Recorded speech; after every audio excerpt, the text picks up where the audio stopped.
இது புரட்சித் தலைவர் எம்ஜிஆர் கோவில், வேலூர் மாவட்டம் கரசமங்கலம் அடுத்த தொண்டான்துளசி கூட்டோட் அருகே உள்ள எம்ஜிஆர் அவர்களின் திருவுருவ சிலையுடன் எம்ஜிஆர் கோவில்.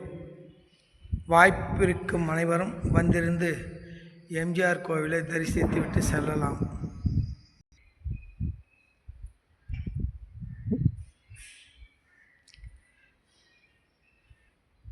எம்ஜிஆரின் திருவுருவ சிலை பிரம்மாண்ட முறையில் அமைந்துள்ளது. வேலூர் மாவட்டம் கரசமங்கலம் அருகே உள்ள தொண்டான்துளசி கூட்டோட் அருகே இருக்கிறது. வாய்ப்புள்ள அனைவரும் வந்திருந்து எம்ஜிஆர் கோவிலை தரிசித்து விட்டு செல்லலாம்.